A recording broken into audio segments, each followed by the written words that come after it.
کہتے ہیں کہ جب گدڑ کی شامت آتی ہے تو وہ شہر کا رخ کرتا ہے، مگر جب میاں کنجوس کی شامت آئی تو ان کی بیوی نے ان سے آموں کی فرمائش کر دی۔ میاں کنجوس کا اصل نام حامد خان تھا، مگر محلے کا ہر چھوٹا بڑا کنجوسی کی وجہ سے ان کو میاں کنجوس کہتا تھا۔ خیر، میاں کنجوس نے فرمائش سن تو لی، پھر بہت ہمت کر کے اپنے صندوق میں سے کچھ پیسے نکالے اور بہت شان سے اپنی جیب میں رکھ کر بازار کا رخ کیا۔ سب سے پہلے ایک آم والے کے پاس پہنچے اور دام معلوم کیا تو پتہ چلا 150 روپے کلو۔ یہ سنتے ہی میاں کنجوس کانوں کو ہاتھ لگاتے ہوئے بولے، ارے بھائی، تو اتنے مہنگے، کچھ تو کم کرو۔ یہ سن کر آم والے نے جواب دیا، اس سے سستے لینے ہیں تو آگے جائیں۔ میاں کنجوس فوراً آگے ہو لیے۔ آگے چل کر دام دریافت کرنے پر معلوم ہوا کہ آم 150 روپے کلو ہی ہیں۔ دام سن کر کنجوس میاں برا سا منہ بنا کر اس سے بولے، خدا کا خوف کرو، اتنے مہنگے آم بیچتے ہو، اتنا عمدہ مال سستا نہیں ملے گا۔ آم والے نے کہا۔ اب میاں کنجوس ایک اور آم والے کے پاس پہنچے۔ آموں کی حالت قابل دید تھی، پچکے گلے سڑے جن سے رس بہہ رہا تھا، ہزاروں کی تعداد میں مکھیاں بنبنا رہی تھیں۔ میاں کنجوس نے پوچھا، بھائی آم کیا کلو دیے ہیں؟ آم والے نے جواب دیا، سب سے سستا لگایا ہے، صرف 80 روپے کلو۔ میاں کنجوس غصے سے جھنجھلائے اور بولے، اتنے خراب آم 80 روپے کلو؟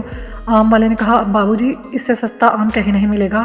ہاں، آپ کو مفت چاہیے تو وہ سامنے کنویں پر آم کا درخت لگا ہے، وہاں سے توڑ لو۔ یہ سن کر میاں کنجوس بہت خوش ہوئے اور بھاگے بھاگے جا کر کنویں پر چڑھ گئے اور اچھل اچھل کر آم توڑنے لگے۔ اچانک ان کا پیر پھسل گیا اور میاں کنجوس کنویں میں جا گرے۔ وہ تو خیر ہوئی کہ کنواں خشک تھا، مگر میاں کنجوس گرتے ہی اٹھ کھڑے ہوئے اور کپڑے جھاڑ کر کنویں میں پڑے ہوئے آم اٹھا کر جھولی میں بھرنے لگے، مگر جب اوپر نظر اٹھائی تو بہت پریشان ہوئے کہ اب کنویں سے کس طرح نکلا جائے۔ یہ خیال آتے ہی میاں کنجوس چیخنے لگے، چیخنے چلانے۔ اسی وقت ادھر سے ایک گھوڑا گاڑی والا گزرا۔ اس نے جب یہ آوازیں سنی اور میاں کنجوس کو کنویں میں دیکھا تو اسے رحم آ گیا اور اس نے اپنا گھوڑا گاڑی کا رستہ نکالا اور کنویں کے اندر لٹکا کر اوپر سے رستہ مضبوطی سے پکڑ لیا اور کہا کہ رستہ پکڑ کر آ جائیں۔ میاں کنجوس نے ایسا ہی کیا، مگر ابھی ذرا سا ہی چڑھے تھے کہ گھوڑا گاڑی والا ان کا وزن نہ سہ سکا اور دھڑام سے کنویں میں آن گرا اور میاں کنجوس دوبارہ کنویں میں پریشان ہو کر چلانے لگے۔ ان کے ساتھ گھوڑا گاڑی والے نے بھی چلانا شروع کر دیا۔ اچانک اس آم کے درخت کا مالک وہاں پہنچ گیا۔ اس نے دیکھا اور حیران ہو کر پوچھا کہ تم دونوں کنویں میں کیا کر رہے ہو؟ تب میاں کنجوس نے تمام بات اس آم کے مالک کو بتائی۔ مالک نے کہا، اگر آپ مجھے 200 روپے دیں تو میں آپ کو نکال دوں گا۔